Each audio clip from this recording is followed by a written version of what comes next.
ಪ್ರಥಮ PUC ಕನ್ನಡ ವಿಷಯದ ಉಪನ್ಯಾಸ ಮಾಲಿಕೆಗೆ ತಮಗೆಲ್ಲರಿಗೂ ಸ್ವಾಗತ. ಇಂದು ನಾವು ಬೋಳೇಶಂಕರ ನಾಟಕದ 13ನೇ ಅಧ್ಯಾಯವಾದಂತಹ ಹಸಿರ ತುಳಿದರೋ ಭಾಗವನ್ನು ಕುರಿತು ಅಭ್ಯಾಸ ಮಾಡೋಣ. ಕಳೆದ ತರಗತಿಯಲ್ಲಿ ಸೈತಾನನಿಂದ ಪ್ರಚೋದಿತರಾದಂತಹ ಅಣ್ಣಂದಿರು ಸೈನ್ಯ ಮತ್ತು ಹಣಕ್ಕಾಗಿ ಬೋಳೇಶಂಕರನ ಬಳಿಯಲ್ಲಿ ಬಂದು ಕೇಳಿಕೊಂಡಿದ್ದಾರೆ. ಬೋಳೇಶಂಕರ ಅವರಿಗೆ ಮಾಡಿಕೊಡುವುದಕ್ಕೆ ನಿರಾಕರಿಸಿದ್ದಾನೆ. ಕಾರಣ, ಸೈನಿಕರು ಹಳ್ಳಿಗಳಲ್ಲಿ ಜನಗಳ ಮುಂದೆ ಹಾಡ್ತಾರೆ, ಕುಣಿತಾರೆ, ಮನರಂಜನೆಯನ್ನು ನೀಡ್ತಾರೆ ಅನ್ನುವ ಕಾರಣಕ್ಕೆ ಸರ್ದಾರ್ ಸೋಮಣ್ಣನಿಗೆ ಸೈನಿಕರನ್ನ ಮಾಡಿಕೊಟ್ಟದ್ದು. ಆದರೆ ಅವರು ಜನಗಳನ್ನು ಕೊಲ್ತಿದ್ದಾರೆ, ಹಿಂಸಿಸ್ತಿದ್ದಾರೆ. ಇಲ್ಲಿ ಸೌಕಾರ್ ಕಾಮಣ್ಣನಿಗೆ ಹಣವನ್ನು ಮಾಡಿಕೊಟ್ಟಂತಹ ಉದ್ದೇಶ ಜನಗಳಿಗೆ ಪೂರಕವಾಗಿ ಹಣವನ್ನು ಖರ್ಚು ಮಾಡ್ತಾನೆ ಅಂತ. ಆದರೆ ಅವನು ಜನಗಳ ಮೇಲೆ ಅಧಿಕವಾದಂತಹ ತೆರಿಗೆಯನ್ನು ವಿಧಿಸಿ ಜನಗಳನ್ನು ವಂಚಿಸ್ತಿದ್ದಾನೆ. ಹಲವಾರು ಕಾರ್ಖಾನೆಗಳನ್ನು ನಿರ್ಮಿಸಿ ಹೊಗೆಯಿಂದ ತೊಂದರೆ ಪಡುವಂತೆ ಮಾಡಿದ್ದಾನೆ. ಸೌಕಾರ್ ಕಾಮಣ್ಣನ ರಾಜ್ಯದ ಜನಗಳು ಹೆದರಿಕೊಂಡು ಬೋಳೇಶಂಕರನ ರಾಜ್ಯಕ್ಕೆ ವಲಸೆ ಬಂದಿದ್ದಾರೆ.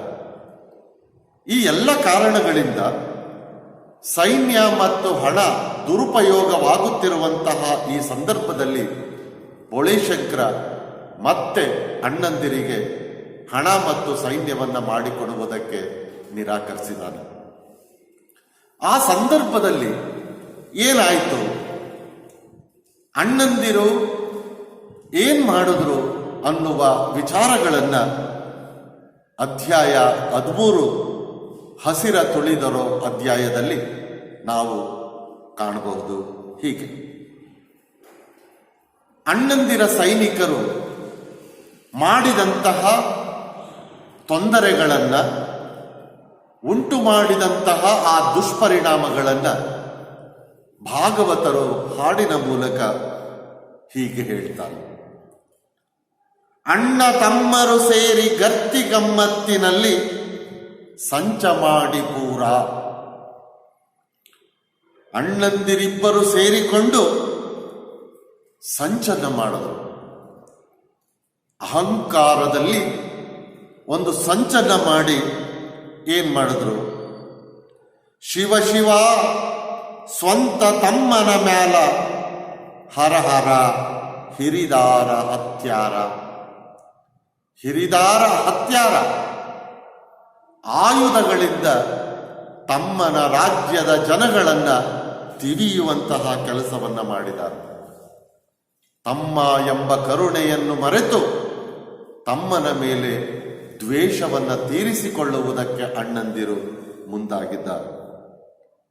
ಆ ಸಂದರ್ಭದಲ್ಲಿ ಏನ ಮಾಡಿದ ಬೋಳೇಶಂಕರ ಅಂದಾನ ಹರೋಹರ, ಏನೂ ಮಾಡಲಿಲ್ಲ, ಯಾವ ವಿರೋಧವನ್ನು ಮಾಡಲಿಲ್ಲ. ಹರಹರ ದೇವರನ್ನ, ಶಿವನನ್ನ ಸ್ಮರಣೆ ಮಾಡಿ ಸುಮ್ಮನಾಗ್ತಾನೆ. ಬರಿಗೈಲಿ ಮಾಡ್ಯಾನ ನಮಸ್ಕಾರ. ಅವನಲ್ಲಿ ಆಯುಧ ಇಲ್ಲ, ಸೈನ್ಯ ಇಲ್ಲ, ನಾಣ್ಯ ಇಲ್ಲ, ಏನೂ ಸಹ ಇಲ್ಲ. ಶಿವನನ್ನ ಬರೀ ಕೈಯಲ್ಲಿ ನಮಸ್ಕಾರವನ್ನು ಮಾಡಿ ಬೇಡಿಕೊಳ್ತಾನೆ. ಆಗ ದಂಡು ದಳಾಯಿ ಬಂದು ಹಸಿರ ತುಳಿದರೋ. ದಂಡು ದಳಾಯಿ, ಗುಂಪು ಗುಂಪಾಗಿ ದಳವಾಯಿ ಸೈನಿಕರು ಬಂದು ಬೋಳೇಶಂಕರನ ಸಾಮ್ರಾಜ್ಯದ ಹಸಿರಿನಿಂದ ಕೂಡಿರುವಂತಹ ಎಲ್ಲ ಬೆಳೆಯನ್ನ ತುಳಿದು ಹಾಕಿದ್ರು, ನಾಶ ಮಾಡಿದ್ರು. ಹಾಳ ಮಾಡಿ ಪೂರ ಸಂಪೂರ್ಣವಾಗಿ ಆ ಬೆಳೆಯನ್ನ ಹಾಳು ಮಾಡಾಕಿದ್ರು. ಎದ್ದಾವ ಮುಗಿಲೆತ್ತರ ಧೂಳ. ಆ ಸೈನಿಕರು ಓಡಾಡುತ್ತಿರುವಂತಹ ರಭಸಕ್ಕೆ ಭೂಮಿಯ ಧೂಳು ಆಕಾಶದೆತ್ತರಕ್ಕೆ ಹರಡಿಕೊಳ್ತು. ಜನಗಳು ಆಧಾರ ಬೇಕಾಬರ, ಜನಗಳು ಬರೀ ಕೈಯಾಗ್ಬಿಟ್ರು, ಎಲ್ಲವನ್ನು ಕಳ್ಕೊಂಡ್ರು.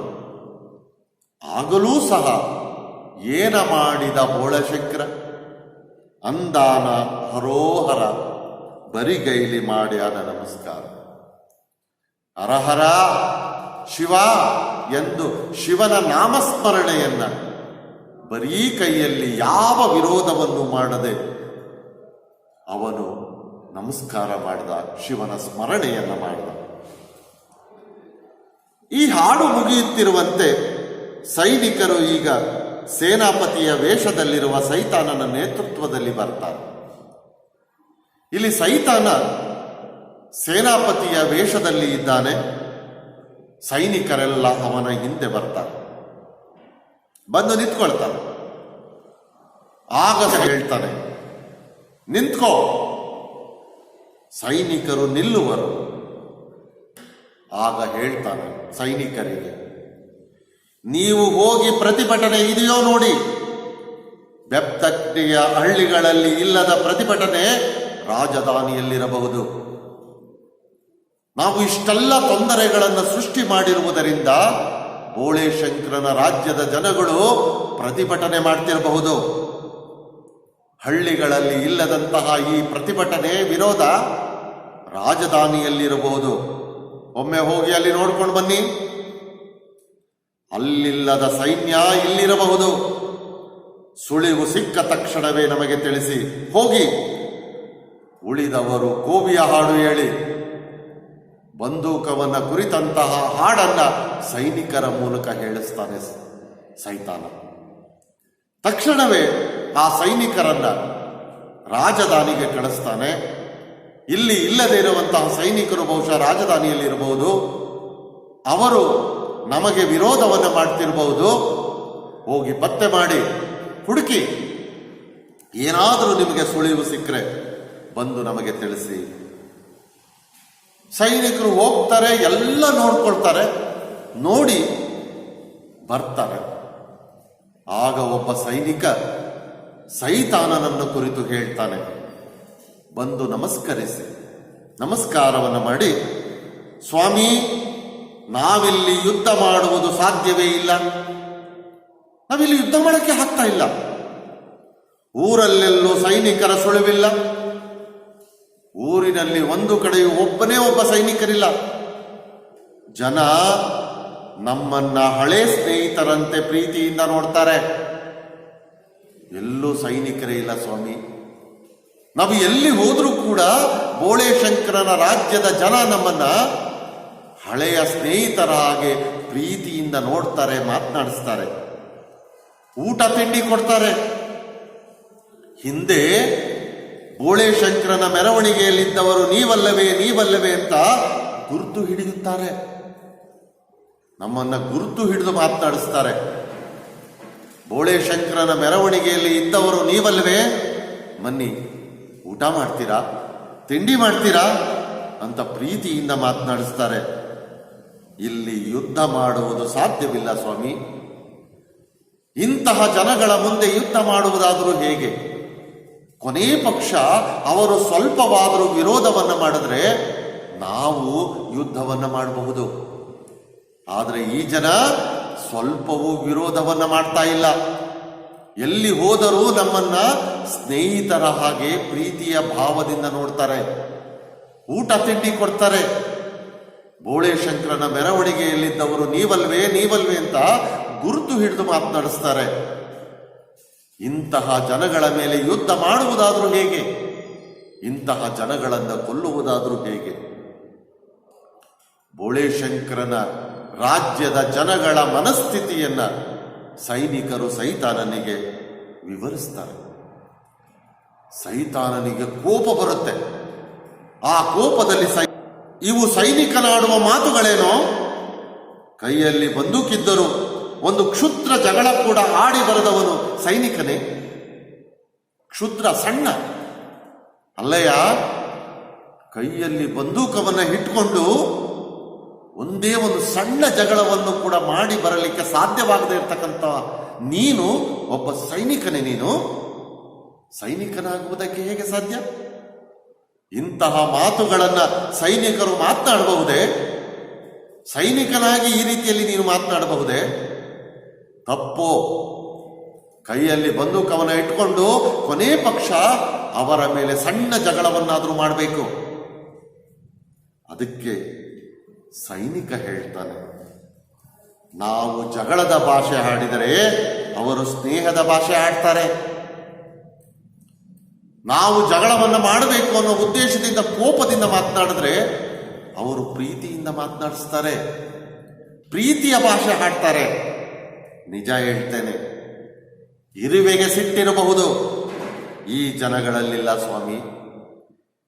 ಇರುವೆಗೆ ಸಿಟ್ಟು ಬರಬಹುದು, ಆದರೆ ಈ ಜನಗಳಲ್ಲಿ ಒಂದು ಸಣ್ಣ ಕೋಪವನ್ನು ಕೂಡ ನಾವು ಕಾಣುವುದಕ್ಕೆ ಸಾಧ್ಯವಿಲ್ಲ. ಇಂತಹ ಜನಗಳ ಮೇಲೆ ಯುದ್ಧವನ್ನಾದರೂ ನಾವು ಹೇಗೆ ಮಾಡೋಣ? ನಾವು ಯುದ್ಧದ ಭಾಷೆಯಲ್ಲಿ ಮಾತನಾಡಿದ್ರೆ ಅವರು ಪ್ರೀತಿಯ ಭಾಷೆಯಲ್ಲಿ ಮಾತನಾಡ್ತಾರೆ.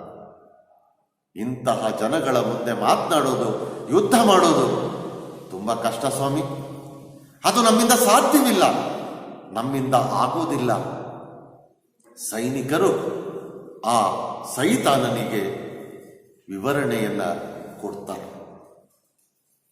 ಆಗ ಸೈತಾನ ಹೇಳ್ತಾನೆ, ಅವರ ಮನೆಗಳನ್ನು ಲೂಟಿ ಮಾಡಬೇಕಿತ್ತು, ಕಳ್ಳತನ ಮಾಡಬೇಕಾಗಿತ್ತು ಕಣಯ್ಯ. ಅವರ ಮನೆಗಳಲ್ಲಿರುವಂತಹ ವಸ್ತುಗಳನ್ನು ನೀವು ಕಳ್ಳತನ ಮಾಡಿದ್ರೆ, ಲೂಟಿ ಮಾಡಿದ್ರೆ ಅವ್ರಿಗೆ ಸಿಟ್ಟು ಬರ್ತಿತ್ತು. ಆಗ ಜಗಳ ಮಾಡ್ತಿದ್ರು, ಆಗ ಸುಲಭವಾಗಿ ನೀವು ಯುದ್ಧ ಮಾಡ್ಬೋದಿತ್ತು, ಲೂಟಿ ಮಾಡ್ಬೋದಿತ್ತಲ್ವೇ? ಅದಕ್ಕೆ ಸೈನಿಕ ಹೇಳ್ತಾನೆ, ಏನು ಕೇಳಿದರೂ ಅವರಾಗೆ ಕೊಡ್ತಾರೆ.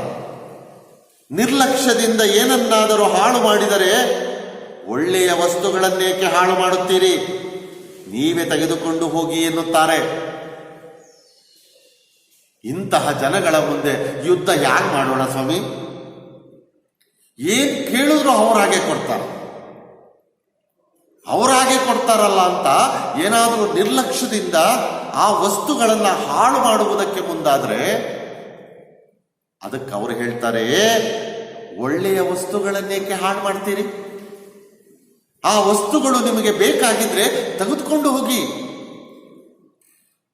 ಯಾವ ವಸ್ತುಗಳನ್ನು ತೆಗೆದುಕೊಂಡ್ರು ಹಾಳು ಮಾಡಿದ್ರು ಅವರು ಸ್ವಲ್ಪವೂ ಕೋಪ ಮಾಡ್ಕೊಳ್ತಿಲ್ಲ. ನಿಮ್ಮ ಸ್ವಂತ ದೇಶದಲ್ಲಿ ಜೀವನ ನಡೆಸೋದು ಕಷ್ಟವಾಗಿದ್ರೆ ನಮ್ಮ ಜೊತೆಯಲ್ಲಿ ಇದ್ಬಿಡಿ ಅಂತಾರೆ. ಇಂಥವರ ಜೊತೆ ಜಗಳ ಮಾಡೋದಾದ್ರೂ ಹೇಗೆ? ಅಷ್ಟೇ ಅಲ್ಲ ಸ್ವಾಮಿ, ನಿಮ್ಮ ದೇಶದಲ್ಲಿ ಜೀವನ ಮಾಡೋದು ಕಷ್ಟ ಇದೆಯಾ? ಕಷ್ಟ ಇದ್ರೆ ಬನ್ನಿ ನಮ್ಮ ದೇಶಕ್ಕೆ, ನಮ್ಮ ದೇಶದಲ್ಲಿ ನಮ್ಮ ಜೊತೆಲಿ ಜೀವನ ಮಾಡಿ ನೀವು ಅಂತ ನಮ್ಮನ್ನ ಕರೀತಾರೆ. ಇಂತಹ ಒಳ್ಳೆಯ ಮನುಷ್ಯರ ಜೊತೆ ಯುದ್ಧ ಮಾಡುವುದಾದರೂ ಹೇಗೆ? ಜಗಳ ಮಾಡೋದಾದರೂ ಹೇಗೆ? ಅದು ಸಾಧ್ಯವಿಲ್ಲ ಸ್ವಾಮಿ, ಸಾಧ್ಯವಾಗ್ತಿಲ್ಲ. ಸೈತಾನನಿಗೆ ಕೋಪ ಬಂದ್ಬಿಡುತ್ತೆ. ಮೂರ್ಖ, ಈ ಜನರ ಒಳ್ಳೆಯತನ ನಿಮ್ಮ ಶೌರ್ಯವನ್ನ ಹೀರದಿರಲಿ, ನಿಮ್ಮ ಶಕ್ತಿ ಸಾಮರ್ಥ್ಯವನ್ನ ಕುಗ್ಗಿಸದಿರಲಿ. ಅವರ ಒಳ್ಳೆಯತನ, ಅವರನ್ನ ಎಲ್ಲ ಅನುಕೂಲಗಳಿಂದ ದೂರ ಇಡಿ. ಮನೆ ಜನ ದನಗಳಿಗೆ ಬೆಂಕಿ ಹಚ್ಚಿ ಶಿವಪೂರಿನ ಸತ್ಕೀರ್ತಿಯನ್ನು ಕದಿಯಲಾಗದಿದ್ರೆ ಕೊನೆ ಪಕ್ಷ ಅದರ ಮುಖಕ್ಕೆ ಮಸಿಯಾದರೂ ಬಳಿದು ನಿಮ್ಮ ಮರ್ಯಾದೆ ಉಳಿಸ್ಕೊಳ್ಳಿ. ಹೋಗಿ, ನೀವು ಶಿವಪುರದ ಸತ್ಕೀರ್ತಿಯನ್ನ ಹಾಳು ಮಾಡದಿದ್ರೂ ಪರವಾಗಿಲ್ಲ, ಕೊನೆ ಪಕ್ಷ ಆ ಶಿವಪುರದ ಮುಖಕ್ಕೆ ಮಸಿಯನ್ನ ಬಳಿದು ಶಿವಪುರಕ್ಕೆ ಅವಮಾನವನ್ನು ಮಾಡಿ ನೀವು ಸೈನಿಕ ಅನ್ನುವಂತಹ ಮರ್ಯಾದೆಯನ್ನು ಉಳಿಸ್ಕೊಳ್ಳಿ. ಅವರ ಮನೆ ಮಠ ದನ ಹೊಲ ಮನೆ ಎಲ್ಲವನ್ನ ಸುಟ್ಟು ಹಾಕಿ ಅವರನ್ನ ಎಲ್ಲ ಸೌಲಭ್ಯಗಳಿಂದ ದೂರ ಇಡಿ. ಅಷ್ಟರ ಮಟ್ಟಿಗೆ ನೀವು ಅವರಿಗೆ ಶಿಕ್ಷಿಸಿ ದಂಡಿಸಿ ಹಿಂಸೆ ಕೊಡಿ.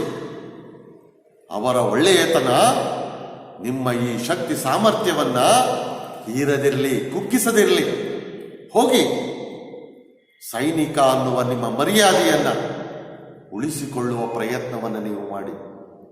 ಅಲ್ಲಿರುವ ಮನೆ ಜನ ದನಗಳಿಗೆಲ್ಲ ಬೆಂಕಿ ಹಚ್ಚಿ ಎಲ್ಲ ಸೌಲಭ್ಯಗಳಿಂದ ಆ ಜನಗಳನ್ನು ದೂರ ಮಾಡಿ ಹೋಗ್ರಿ. ಸೈನಿಕರನ್ನ ಬೈದು ಸೈತಾನ ಕಳಿಸ್ತಾನೆ. ಆಗ ಆ ಸೈನಿಕ ಹೇಳ್ತಾನೆ, ಇದು ಸಾಧ್ಯವಾಗದ ಮಾತು ಸ್ವಾಮಿ, ಇದು ಸಾಧ್ಯವಿಲ್ಲ. ನೀವು ಹೇಳುತ್ತಿರುವಂತಹ ಮಾತುಗಳನ್ನ ಮಾಡುವುದಕ್ಕೆ ಸಾಧ್ಯವಿಲ್ಲ. ಸೈತಾನನಿಗೆ ಸಿಟ್ಟು ಬಂದ್ಬಿಡುತ್ತೆ. ಸಿಟ್ಟಿನಲ್ಲಿ ಹೇಳ್ತಾನೆ ಸೈತಾನ, ನನ್ನ ಮಾತು ಕೇಳದವರನ್ನು ಸುಡ್ತಾನೆ, ತೊಲಗಿ ಹೀಗಲೇ. ಸೈನಿಕರು ಅವರ ಹಿಂದಿನಿಂದ ಸೈತಾನ ಹೋಗುವರು, ಎಲ್ಲ ಹೋಗ್ತಾರೆ. ಅವರನ್ನ ಗದರಿಸಿ, ಸೈನಿಕರನ್ನ ಹೆದರಿಸಿ, ಶಿವಪುರದ ಕೀರ್ತಿಯನ್ನ ಹಾಳು ಮಾಡಿ ಆ ಜನಗಳಿಗೆ ತೊಂದರೆಯನ್ನ ಕೊಡಿ ಅಂತ ಬಲವಂತವಾಗಿ ಕಳಿಸಿಕೊಡ್ತಾನೆ. ಸೈನಿಕರು ಸಾಧ್ಯವಿಲ್ಲ ಅಂತ ಹೇಳಿದರೂ ಕೂಡ ಬೆದರಿಕೆಯನ್ನ ಹಾಕುವುದರ ಮೂಲಕ ಬೋಳೇಶಂಕರನ ಸಾಮ್ರಾಜ್ಯದ ಜನಗಳಿಗೆ ತೊಂದರೆಯನ್ನು ಕೊಡುವುದಕ್ಕೆ ಮುಂದಾಗ್ತಾರೆ. ಇಲ್ಲಿ ಬೋಳೇಶಂಕರನ ಸಾಮ್ರಾಜ್ಯದ ಆ ಜನ ಬೋಳೇಶಂಕರನ ಒಳ್ಳೆಯತನದಿಂದಾಗಿ ಎಂತಹ ವ್ಯಕ್ತಿತ್ವವನ್ನ, ಮನೋಭಾವವನ್ನ ರೂಢಿಸಿಕೊಂಡಿದ್ದಾರೆ, ಎಂತಹ ಪ್ರೀತಿ ವಿಶ್ವಾಸವನ್ನು ತುಂಬಿಕೊಂಡಿದ್ದಾರೆ ಎಂಬ ಅಂಶವನ್ನ ನಾವಲ್ಲಿ ಕಾಣಬಹುದು. ಬೋಳೇಶಂಕರನ ಪಾತ್ರದ ಮೂಲಕ ಚಂದ್ರಶೇಖರ್ ಕಂಬಾರ್ ಅವರು ಇಂಥದ್ದೊಂದು ಸಮಾಜವನ್ನ ಕಟ್ಟುವ ಪ್ರಯತ್ನದ ಆಲೋಚನೆಯಲ್ಲಿದ್ದಾರೆ ಎಂಬ ಅಂಶವನ್ನ ಗಮನಿಸಬೇಕು. ಅವರ ಕನಸು, ಅವರ ನನಸು ಇಂಥದ್ದೊಂದು ಸಾಮ್ರಾಜ್ಯವನ್ನ ಸೃಷ್ಟಿ ಮಾಡುವಂಥದ್ದು. ಬೋಳೇಶಂಕರ ಇಂಥದ್ದೊಂದು ಸಾಮ್ರಾಜ್ಯವನ್ನ ನಿರ್ಮಾಣ ಮಾಡಿದ್ದಾನೆ ತನ್ನ ಒಳ್ಳೆಯತನದಿಂದ, ಒಳ್ಳೆಯ ವ್ಯಕ್ತಿತ್ವದಿಂದ ಎಂಬ ಅಂಶವನ್ನ ನಾವಿಲ್ಲಿ ಗಮನಿಸಬಹುದು. ಇಲ್ಲಿಗೆ ಹಸಿರ ತುಳಿದರೋ ಅಧ್ಯಾಯವನ್ನ ಮುಗಿಸ್ಕೊಳ್ಳೋಣ. ಹಸಿರನ್ನ ಹೇಗೆ ಅಣ್ಣಂದಿರ ಸೈನಿಕರು, ಸೈತಾನನ ಕಡೆಯ ಸೈನಿಕರು ಹೇಗೆ ನಾಶವನ್ನ ಮಾಡಿದ್ರು ಎಂಬ ಅಂಶವನ್ನ ಈ ಅಧ್ಯಾಯದಲ್ಲಿ ನಾವು ಕಾಣಬಹುದು. ಮುಂದಿನ ಅಧ್ಯಾಯ 14, ಬರಿಗೈಲಿ ಮಾಡ್ಯಾನ ನಮಸ್ಕಾರ. ಅಣ್ಣಂದಿರ ಸೈನಿಕರು, ಸೈತಾನನ ಕಡೆಯ ಸೈನಿಕರು ಇಷ್ಟೆಲ್ಲ ತೊಂದರೆಗಳನ್ನ, ಹಿಂಸೆಯನ್ನ ಕೊಟ್ಟರೂ ಸಹ ಬೋಳೇಶಂಕರ ಮತ್ತು ಬೋಳೇಶಂಕರನ ಸಾಮ್ರಾಜ್ಯದ ಜನ ಏನು ಮಾಡಿದ್ರು, ಯಾವ ರೀತಿಯಲ್ಲಿ ವರ್ತಿಸಿದರು ಎಂಬುದನ್ನ ಕಳೆದ ಅಧ್ಯಾಯದಲ್ಲಿ ನಾವು ಗಮನಿಸಿದ್ವಿ. ಈಗ ಈ ಅಧ್ಯಾಯದಲ್ಲಿ ಬೋಳೇಶಂಕರನ ಸಾಮ್ರಾಜ್ಯದ ಜನ ಎಲ್ಲವನ್ನ ಕಳೆದುಕೊಂಡಿದ್ದಾರೆ. ಎಲ್ಲವನ್ನ ಕಳೆದುಕೊಂಡ ಮೇಲೆ ಏನು ಮಾಡಬೇಕು ಎಂಬುದನ್ನು ತಿಳಿಯದೆ ದಿಕ್ಕು ತೋಚದವರ ರೀತಿಯಲ್ಲಿ ಅವರಾಗಿದ್ದಾರೆ. ಆಗ ತಮಗಾಗಿರುವಂತಹ ಈ ಕಷ್ಟಗಳನ್ನ, ತೊಂದರೆಗಳನ್ನ, ಹಿಂಸೆಗಳನ್ನ ಯಾರ ಬಳಿಯಲ್ಲಿ ಹೇಳ್ಕೊಳ್ಳೋದು? ಉಳಿದಿರುವವನು ಬೋಳೇಶಂಕರನೊಬ್ಬನೇ. ಬೋಳೇಶಂಕರನ ಬಳಿಗೆ ಬಂದು ಆ ಸಾಮ್ರಾಜ್ಯದ ಜನ ಹೇಳಿಕೊಳ್ಳುವಂತಹ ಅವರ ಸಂಕಟಗಳನ್ನ ಈ ಅಧ್ಯಾಯದಲ್ಲಿ ನಾವು ಕಾಣಬಹುದು. ಅಧ್ಯಾಯ 14, ಬರಿಗೈಲಿ ಮಾಡ್ಯಾನ ನಮಸ್ಕಾರ. ಬೋಳೇಶಂಕರ ಮತ್ತು ಜನಗಳು ಇದ್ದಾರೆ. ಅಲ್ಲಿಗೆ ಒಬ್ಬ ಓಡಿ ಬರ್ತಾನೆ. ಓಡಿ ಬಂದು, ಸ್ವಾಮಿ, ನಮ್ಮ ತಪ್ಪಿಲ್ಲದಿದ್ದರೂ ನಿಮ್ಮ ಅಣ್ಣನ ಸೈನಿಕರು ಬಂದು ನಮ್ಮ ಮನೆಗಳಿಗೆ ಬೆಂಕಿ ಇಡುತ್ತಿದ್ದಾರೆ. ನಾವು ಏನ್ ಮಾಡಬೇಕು ಸ್ವಾಮಿ? ನಮ್ಮದೇನು ತಪ್ಪಿಲ್ಲ, ನಾವು ಯಾವ ತಪ್ಪುಗಳನ್ನು ಮಾಡಿಲ್ಲ. ಏನೂ ತಪ್ಪಿಲ್ಲದೆ ಇದ್ರೂ ಸಹ ನಿಮ್ಮ ಅಣ್ಣನ ಕಡೆಯ ಸೈನಿಕರು ಬಂದು ನಮ್ಮ ಮನೆಗಳಿಗೆ ಬೆಂಕಿ ಇಟ್ಟಿದ್ದಾರೆ. ನಾವು ಏನು ಮಾಡಬೇಕು ಹೇಳಿ? ನಾವು ಎಲ್ಲಿ ಉಳ್ಕೊಳ್ಳೋದು? ಎಲ್ಲಿ ಮಲಗೋದು? ನಮ್ಮ ಜೀವನ ಹೇಗೆ? ತನ್ನ ಕಷ್ಟಗಳನ್ನ ಒಬ್ಬ ಬಂದು ಹೇಳ್ಕೊಳ್ತಾನೆ ಬೋಳೆಶಂಕರನಿಗೆ. ಅಷ್ಟೊತ್ತಿಗೆ ಇನ್ನೊಬ್ಬ ಓಡಿ ಬಂದು ಇನ್ನೊಬ್ಬ ಬರ್ತಾನೆ. ಸ್ವಾಮಿ, ನಿಮಗೆ ಬೇಕಿದ್ದರೆ ತಗೊಂಡು ಹೋಗಿರೆಂದರೂ ಕೇಳುತ್ತಿಲ್ಲ. ಸೈನಿಕರು ದನಗಳನ್ನು ಕಡಿದು ಕಡಿದು ಚೆಲ್ಲುತ್ತಿದ್ದಾರೆ. ಅಷ್ಟೇ ಅಲ್ಲ ಸ್ವಾಮಿ, ಕೇವಲ ಮನೆಗಳಿಗಷ್ಟೇ ಅವರು ಬೆಂಕಿ ಇಡ್ತಿಲ್ಲ. ಬೇಕಾದರೆ ನೀವೇ ತಗೊಂಡೋಗ್ರಿ, ನಮಗೇನು ಕೋಪ ಇಲ್ಲ, ಸಿಟ್ಟಿಲ್ಲ, ಬೇಸರ ಇಲ್ಲ ಅಂತ ಹೇಳಿದ್ರು ನಿಮ್ಮ ಅಣ್ಣನ ಕಡೆಯ ಸೈನಿಕರು ನಮ್ಮ ದನಗಳನ್ನ ಕಡಿದು ಕಡಿದು ಬಿಸಾಕ್ತಿದ್ದಾರೆ, ದನಗಳನ್ನ ಕತ್ತರಿಸಿ ಹಾಕ್ತಿದ್ದಾರೆ. ನಾವು ಏನು ಮಾಡಬೇಕು? ನಮ್ಮ ಮುಂದಿನ ದಿಕ್ಕು ಏನು? ಇನ್ನೊಬ್ಬ ಬಂದು ಹೇಳಿಕೊಡುತ್ತಾನೆ. ಹೀಗೆ ಅವನು ಹೇಳಿ ಮುಗಿಸುವಷ್ಟರಲ್ಲಿ ಮತ್ತೊಬ್ಬ ಓಡಿ ಬರ್ತಾನೆ. ಇನ್ನೊಬ್ಬ, ಸ್ವಾಮಿ, ಸೈನಿಕರು ನನ್ನ ತೋಟಕ್ಕೆ ಬಂದು ಬೇಕಾದಷ್ಟು ಎಳೆನೀರು ಕುಡಿದ್ರು, ಬೇಕಾದಷ್ಟು ಎಳ್ನೀರು ಕುಡಿದ್ರು. ನಾನು ಏನು ಅನ್ಲಿಲ್ಲ. ಬೇಕಿದ್ದರೆ ಇನ್ನೂ ಕುಡಿಯಿರೆಂದೆ. ಬೇಕಾದ್ರೆ ಇನ್ನೂ ಕುಡೀರಿ ಸ್ವಾಮಿ, ನಮಗೆ ಬೇಸರ ಇಲ್ಲ, ಕೋಪ ಇಲ್ಲ. ಆದರೆ ಅವರೇನ್ ಮಾಡಿದ್ರು? ಸಾಕಾದಷ್ಟು ಕುಡಿದ ಮೇಲೆ ಮರಗಳನ್ನು ಹಾಗೆ ಹಾಗೆ ಕಡಿದು ಉರುಳಿಸುತ್ತಿದ್ದಾರೆ. ನನ್ನ ಹಸಿರು ಗದ್ದೆಗೆ ಬೆಂಕಿ ಇಟ್ಟಿದ್ದಾರೆ. ನಾವು ಏನ್ ಮಾಡಬೇಕು ಸ್ವಾಮಿ? ಅವ್ರಿಗೆ ಎಷ್ಟು ಬೇಕೋ ಅಷ್ಟು ಎಳೆನೀರನ್ನು ಕುಡಿದ ಮೇಲೆ ನನ್ನ ತೋಟಕ್ಕೆ, ಹೊಲಕ್ಕೆ ಬೆಂಕಿ ಇಡ್ತಿದ್ದಾರೆ. ತೆಂಗಿನ ಮರಗಳನ್ನು ಕಡಿದು ಕಡಿದು ಉರುಳಿಸ್ತಿದ್ದಾರೆ, ಗದ್ದೆಗೆ ಬೆಂಕಿ ಇಡ್ತಿದ್ದಾರೆ. ನಾನು ಏನು ಮಾಡಬೇಕು? ನಮ್ಮ ಮುಂದಿನ ಜೀವನ ಹೇಗೆ? ಮಗದೊಬ್ಬ ಮತ್ತೊಬ್ಬ ಓಡಿ ಬರ್ತಾನೆ. ಅವನು ಬಂದವನು ಬೋಳೆಶಂಕರನ ಮುಂದೆ ಹೇಳ್ತಾನೆ, ನಿಮಗೇನು ಬೇಕು ಹೇಳಿ ಎಂದೆವು, ಅಥವಾ ಹೇಳದೆಯೂ ತೆಗೆದುಕೊಂಡು ಹೋದರೂ ಸರಿಯೇ ಎಂದೆವು. ಮಗದೊಬ್ಬ ಬಂದಂತವನು ಹೀಗೆ ಹೇಳ್ತಾನೆ, ಸ್ವಾಮಿ, ಆ ಸೈನಿಕರಿಗೆ ನಿಮಗೇನು ಬೇಕು ಹೇಳಿ, ನಿಮಗೇನು ಬೇಕೋ ಅದನ್ನೆಲ್ಲವನ್ನು ನಾವು ಕೊಡ್ತೀವಿ. ಅಥವಾ ನಮಗೆ ಹೇಳದೇ ಇದ್ರೂ ಚಿಂತಿಲ್ಲ, ನಮಗೆ ಹೇಳಲೇಬೇಕು ಅಂತ ಯಾವ ನಿಯಮವೂ ಇಲ್ಲ. ಹೇಳದೇ ಇದ್ರು ನಿಮಗೆ ಬೇಕಾದ ವಸ್ತುಗಳನ್ನು ನೀವು ತೆಗೆದುಕೊಂಡು ಹೋಗ್ಬಹುದು ಅಂತ ಹೇಳಿದ್ವಿ. ಅಥವಾ ನಿಮ್ಮ ಕೋಪಕ್ಕೆ ಕಾರಣವಾದರೂ ಏನೆಂದು ಕೇಳಿದೆವು. ಇಷ್ಟೊಂದು ಕೋಪ ನಿಮ್ಮ ಮನಸ್ಸಿನಲ್ಲಿ ಇದೆಯಲ್ಲ, ಈ ಕೋಪಕ್ಕೆ ಕಾರಣ ಏನು? ಯಾಕೆ ನೀವು ಇಷ್ಟೊಂದು ಕೋಪವನ್ನು ಮಾಡಿಕೊಳ್ತಿದ್ದೀರಿ ಅಂತ ಅವರನ್ನ ಕೇಳ್ಕೊಂಡ್ವಿ. ಅಥವಾ ನಾವೇನು ಮಾಡಿದರೆ ನಿಮಗೆ ಸಮಾಧಾನವಾಗುತ್ತದೆ ಅದನ್ನಾದರೂ ಹೇಳಿ ಎಂದೆವು. ನಿಮ್ಮ ಕೋಪ ಕಡಿಮೆಯಾಗುವುದಕ್ಕೆ ನಾವೇನಾದರೂ ಮಾಡಬೇಕಾ? ನಾವು ಏನು ಮಾಡಿದ್ರೆ ನಿಮ್ಮ ಕೋಪ ಕಡಿಮೆ ಆಗುತ್ತೆ ಹೇಳಿ ಅಂತ ಅವರನ್ನ ಕೇಳಿಕೊಂಡ್ವಿ. ಅದಕ್ಕೆ ಅವರು ಹೇಳ್ತಿದ್ರು, ಗೊತ್ತಿದ್ರೆ ಹೇಳ್ತಿರ್ಲಿಲ್ವೇನ್ರಯ್ಯ? ನಮಗೂ ಗೊತ್ತಿಲ್ಲ. ಯಾಕೆ ನಾವು ಈ ಕೆಲಸವನ್ನ ಮಾಡುತ್ತಿದ್ದೇವೆ ಎಂದು ತಿಳಿಯದವರಾಗಿದ್ದೇವೆ.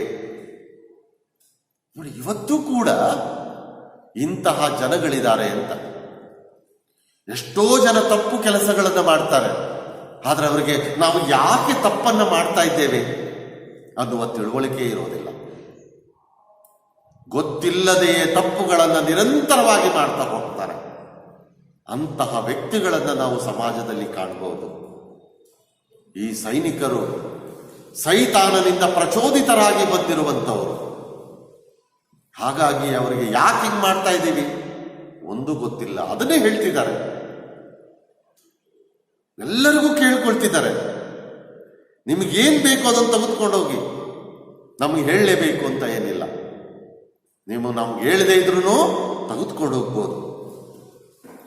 ನಿಮ್ಮ ಕೋಪಕ್ಕೆ ಕಾರಣವೇನು? ನಿಮ್ಮ ಕೋಪ ಶಮನವಾಗುವುದಕ್ಕೆ ನಾವೇನು ಮಾಡಬೇಕು?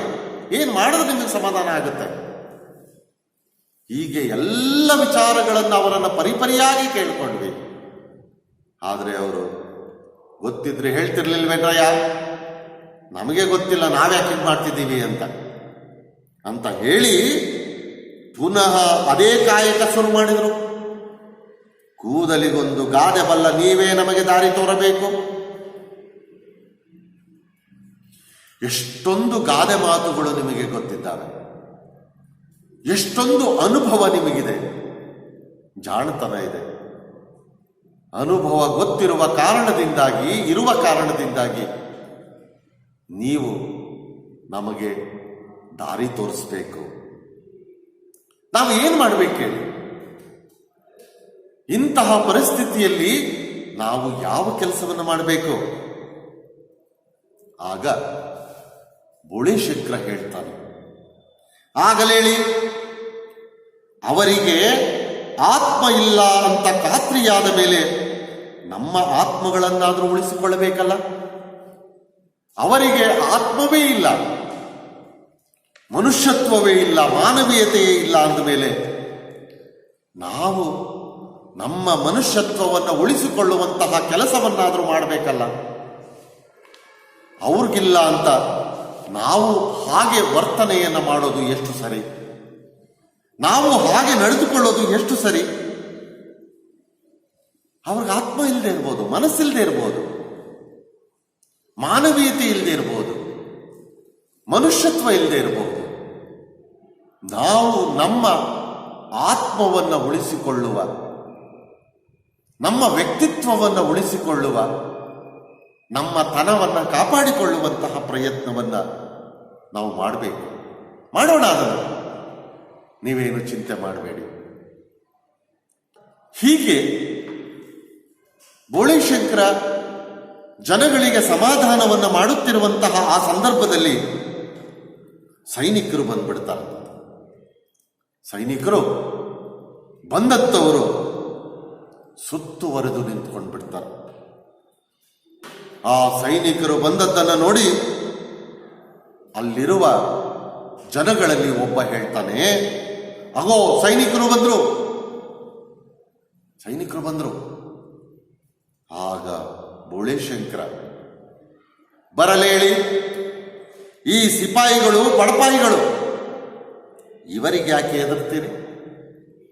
ಪಾಪ ಇವ್ರಿಗೆ ಗೊತ್ತಿಲ್ಲ ನಾವೇನ್ ಮಾಡ್ತಾ ಇದ್ದೀವಿ ಅಂತ. ಬಡಪಾಯಿ ಸೈನಿಕರು ಇವರು, ಏನು ಗೊತ್ತಿಲ್ಲದೆ ಇರತಕ್ಕಂತಹ ಸೈನಿಕರು ಇವರು. ಇಂತಹ ಸೈನಿಕರಿಗೆ ನೀವು ಹೆದರುವಂತಹ ಅಗತ್ಯವಿಲ್ಲ. ಹೆದರ್ಕೊಳ್ಬೇಡಿ, ನೀವು ಚಿಂತೆ ಮಾಡಬೇಡಿ ನೀವು ಎಂದು ಸಮಾಧಾನ ಮಾಡುತ್ತಿರುವಂತಹ ಆ ಸಂದರ್ಭದಲ್ಲಿ ಜವಾನರು ಬೋಳೇಶಂಕರ ಹಾಗೂ ಅವನ ಜನರನ್ನ ಮಧ್ಯೆ ಹಾಕಿ ಸುತ್ತುವರೆಯುವರು. ಸುತ್ತುವರೆದು ನಿಂತ್ಕೊಂಡು ಬಿಡ್ತಾರೆ ಬೋಳೇಶಂಕರ ಮತ್ತು ಬೋಳೇಶಂಕರನ ರಾಜ್ಯದ ಜನಗಳನ್ನು. ತಮ್ಮ ಬಂದೂಕುಗಳನ್ನು ಜನ ಹಾಗೂ ಬೋಳೇಶಂಕರನಿಗೆ ಗುರಿ ಹಿಡಿಯುವರು. ಬೋಳೇಶಂಕರ ಮತ್ತು ಜನಗಳ ಕಡೆಗೆ ಬಂದೂಕುಗಳನ್ನು ಸೈನಿಕರೆಲ್ಲ ಗುರಿ ಹಿಡಿದು ನಿಂತ್ಕೊಂಡ್ಬಿಟ್ರು. ಆಗ ಸಮಾಧಾನದಿಂದಲೇ ಬೋಳೇಶಂಕರ ಆ ಸೈನಿಕರನ್ನ ಕೇಳ್ತಾನೆ, ಆಯ್ತು ಸ್ವಾಮಿ, ನಿಮಗೇನು ಬೇಕು? ಯಾಕೆ ಬಂದಿದ್ದೀರಾ ನೀವು? ನಿಮಗೇನು ಬೇಕು ನಿಮಗೆ? ಆಗ ಸೈನಿಕ ಹೇಳ್ತಾನೆ, ನಿನ್ನ ಹಾಗೂ ನಿನ್ನ ಜನರ ರಕ್ತ, ನಿನ್ನ ಹಾಗೂ ನಿನ್ನ ಜನಗಳ ರಕ್ತ ಬೇಕು. ಬೋಳೇಶಂಕರ, ಹಾಗಲೇ ಹೇಳಿ, ನಿಮಗೆ ನಮ್ಮ ರಕ್ತ ಬೇಕು ಅನ್ನುವುದಾದರೆ ಕೊಡ್ತೇವೆ, ನೀವು ಚಿಂತೆ ಮಾಡಬೇಡಿ ಅಂತ ಹೇಳಿ ಹುಲ್ಲಿನಿಂದ ಸೈನಿಕರನ್ನ ಮಾಡುವಾಗ ಯಾವ ಮಂತ್ರವನ್ನ ಆ ಪಿಶಾಚಿಯಿಂದ ಕಲಿತುಕೊಂಡಿದ್ನೋ ಆ ಪಿಶಾಚಿಯ ಆ ಮಂತ್ರವನ್ನ ಬೋಳೇಶಂಕರ ಹೀಗೆ ಉಚ್ಚರಿಸ್ತಾನೆ, ಹೇಳ್ತಾನೆ, ಕಲಕಚಿ ಕಲಕಚಿ ರಿಗಚಿ ಲಂಡೋಬರಾಯ ಸಾಲ ಕುದುರಿ ಹನುಮಂತರಾಯ ಬಚ್ಚಾಂಬೋಲ್, ಜವಾನರೆಲ್ಲ ಹುಲ್ಲಿನೆಸಳಾಗಿ ನಿಲ್ಲಬೇಕಣ್ಣ, ನಿಲ್ಲದಿದ್ದರೆ ಎಲ್ಲರ ಶಾಪ ನಿನ್ನ ಮೇಲಣ್ಣ. ಮಂತ್ರವನ್ನ ಉಚ್ಚರಿಸಿ ಈ ಜವಾನರೆಲ್ಲ ಹುಲ್ಲಿನ ಕಡ್ಡಿಗಳಾಗಬೇಕು. ಒಂದು ವೇಳೆ ಅವರು ಹುಲ್ಲಿನ ಕಡ್ಡಿಗಳಾಗದೇ ಇದ್ರೆ ಆ ಎಲ್ಲ ಜನಗಳ ಶಾಪ ನಿಮ್ಮ ಮೇಲೆ ಇರುತ್ತೆ. ಆ ಎಲ್ಲ ಜನಗಳು ನಿಮ್ಮ ಮೇಲೆ ಶಾಪವನ್ನು ಹಾಕ್ತಾರೆ ಅಂತ ಆ ಮಂತ್ರವನ್ನ ಉಚ್ಚರಿಸ್ಬಿಡ್ತಾನೆ. ಆಗ ಜವಾನರೆಲ್ಲ ಹುಲ್ಲಿನ ಸಳಾಗಿ ಬೀಳುತ್ತಾರೆ. ಎಲ್ಲ ಹುಲ್ಕಡ್ಡಿಗಳಾಗಿ ಬಿದ್ದುಬಿಟ್ರು ಅವರೆಲ್ಲ. ಸೈತಾನ ಇದನ್ನು ನೋಡಲಾರದೆ ಓಡುತ್ತಾನೆ. ಯಾವಾಗ ಸೈನಿಕರೆಲ್ಲ ಹುಲ್ಲು ಕಡ್ಡಿಗಳಾಗಿ ಬಿದ್ದುಬಿಟ್ರೋ ಸೈತಾನ ಓಡೋದಕ್ಕೆ ಶುರು ಮಾಡಿಬಿಡ್ತಾನೆ. ಜನ ಆಶ್ಚರ್ಯದಿಂದ ಹುಲ್ಲಿನೆಸಳನ್ನು ಹಿಡಿದು ನೋಯಿಸ್ತಾ ಆನಂದ ಪಡ್ತಾರೆ. ಹೇಳ್ದು ಮುರಿದು ತುಳಿದು ಖುಷಿ ಪಡ್ತಾರೆ ಜನ. ಆಗ ಬೋಳೇಶಂಕರ ಹೇಳ್ತಾನೆ, ಯಾರು ಹುಲ್ಲೆಸಳಾಗುವುದಿಲ್ಲವೋ ಅವರನ್ನ ಶಿವನ ಹೆಸರಿನಲ್ಲಿ ಕರೆತಂದು ಉಪಚಾರ ಮಾಡಿ. ಶಿವನ ಹೆಸರಿನಲ್ಲಿ ಅವನಿಗೆ ಉಪಚಾರ ಮಾಡಿ ವಿಚಾರಿಸ್ಕೊಳ್ಳಿ ನೀವು ಅವರನ್ನ. ಯಾರು ಹುಲ್ಲು ಕಡ್ಡಿ ಆಗೋದಿಲ್ವೋ ಅವರನ್ನ ಹೇಳ್ಕೊಂಡು ಬನ್ನಿ. ಹೀಗೆ ಹೇಳ್ಬಿಡ್ತಾನೆ. ಈಗ ಉಳಿದಿರುವವನೊಬ್ಬನೇ ಸೈತಾನ. ಅವನು ಮಾತ್ರ ಹುಲ್ಲು ಕಡ್ಡಿ ಆಗಿಲ್ಲ. ಹೀಗೆ ಸೈತಾನನ ಶಕ್ತಿಯನ್ನ ಕುಗ್ಗಿಸುವಂತಹ ಪ್ರಯತ್ನವನ್ನು ಮಾಡ್ತಾನೆ. ಯಾವತ್ತಿಗೂ ಸಮಾಜದಲ್ಲಿ ಅಂತಿಮವಾಗಿ ಗೆಲ್ಲುವುದು ಸತ್ಯ. ಸತ್ಯಕ್ಕೆ ಜಯ ಸಿಗುತ್ತೆ ಎಂಬುದನ್ನು ನಾವಿಲ್ಲಿ ಗಮನಿಸಬೇಕು. ದುಷ್ಟಶಕ್ತಿಗಳಾದಂತಹ ಪಿಶಾಚಿಗಳು, ಅಣ್ಣಂದಿರು, ಸೈತಾನ ಬೋಳೇಶಂಕರನ ಮೇಲೆ ಎಷ್ಟೇ ಕೋಪವನ್ನು ವ್ಯಕ್ತಪಡಿಸಿದರು, ಬೋಳೇಶಂಕರನಂತಹ ವ್ಯಕ್ತಿತ್ವವನ್ನು ಹಾಳು ಮಾಡುವುದಕ್ಕೆ ನಿರಂತರವಾಗಿ ಎಷ್ಟೇ ಪ್ರಯತ್ನಗಳನ್ನು ಮಾಡಿದರೂ ಸಹ ಬೋಳೇಶಂಕರ ತನ್ನ ಒಳ್ಳೆಯತನದಿಂದಾಗಿ ಎಲ್ಲವನ್ನ ಗೆಲ್ಲುವಂತಹ ಪ್ರಯತ್ನವನ್ನು ಮಾಡ್ತಾನೆ. ಒಳ್ಳೆಯತನ ಮನುಷ್ಯನನ್ನ ಒಂದಲ್ಲ ಒಂದು ದಿನ ಕಾಪಾಡುತ್ತೆ ಎನ್ನುವುದಕ್ಕೆ ಈ ಪಾತ್ರವೇ ಸಾಕ್ಷಿ. ಬಹಳಷ್ಟು ಸಂದರ್ಭಗಳಲ್ಲಿ ನಾವು ಅಂದ್ಕೊಳ್ತೇವೆ, ಒಳ್ಳೆಯವರಿಗಿದು ಕಾಲ ಅಲ್ಲ, ಒಳ್ಳೆಯವರು ಬದುಕಕ್ಕಾಗಲ್ಲ ಅಂತ ನಮಗೆ ನಾವೇ ನಿರ್ಧರಿಸಿಕೊಂಡು ಕೆಟ್ಟತನವನ್ನು ಅಳವಡಿಸಿಕೊಳ್ಳುವ ಪ್ರಯತ್ನವನ್ನು ಮಾಡಿಬಿಡ್ತೇವೆ. ಆದರೆ ಅದು ತಪ್ಪು. ಒಳ್ಳೆಯತನಕ್ಕೆ ಪ್ರಾರಂಭದಲ್ಲಿ ತೊಂದರೆ ಆಗಬಹುದು, ಆದರೆ ಅಂತಿಮವಾಗಿ ಗೆಲ್ಲುವುದು ಒಳ್ಳೆಯತನವೇ. ಹಾಗಾಗಿ ಎಂತಹ ಸಂದರ್ಭದಲ್ಲಿಯೂ ಕೂಡ ಒಳ್ಳೆಯತನವನ್ನು ಬಿಡದೆ ಅದನ್ನು ಪಾಲಿಸಿಕೊಂಡು ಹೋಗುವಂತಹ ಪ್ರಯತ್ನವನ್ನು ನಾವು ಮಾಡಬೇಕು, ಮಾಡ್ತಾ ಇರಬೇಕು ಅಂತ. ಇಲ್ಲಿ ದುಷ್ಟ ಶಕ್ತಿಗಳಾದಂತಹ ಸೈತಾನ ಮತ್ತು ಪಿಶಾಚಿಗಳು ಬೋಳೇಶಂಕರನ ಮೇಲೆ, ಬೋಳೇಶಂಕರನ ಸಾಮ್ರಾಜ್ಯದ ಜನಗಳ ಮೇಲೆ ಎಷ್ಟೇ ಕಿರುಕುಳವನ್ನು ಕೊಟ್ಟರು, ಎಷ್ಟೇ ತೊಂದರೆಗಳನ್ನು ಕೊಟ್ಟರು, ಒಂದಲ್ಲ ಒಂದು ದಿನ ಅವರು ಅವನತಿಯನ್ನ ಕಾಣಲೇಬೇಕು. ಹೀಗೆ ಇಂತಹ ಆದರ್ಶ ಗುಣಗಳನ್ನು ನಾವು ನಮ್ಮ ಬದುಕಿನಲ್ಲಿ ಅಳವಡಿಸಿಕೊಂಡಾಗ ಉತ್ತಮವಾದಂತಹ ವ್ಯಕ್ತಿತ್ವವನ್ನು, ಉತ್ತಮವಾದಂತಹ ಸಮಾಜವನ್ನು ಕಟ್ಟುವುದಕ್ಕೆ, ನಿರ್ಮಿಸುವುದಕ್ಕೆ ಸಾಧ್ಯವಾಗುತ್ತದೆ ಎಂಬ ಅಂಶವನ್ನು ಈ ಅಧ್ಯಾಯಗಳಲ್ಲಿ ನಾವು ಕಾಣಬಹುದು. ಇಲ್ಲಿಗೆ ಈ ಅಧ್ಯಾಯವನ್ನು ಮುಕ್ತಾಯ ಮಾಡೋಣ. ಎಲ್ಲರಿಗೂ ನಮಸ್ಕಾರ.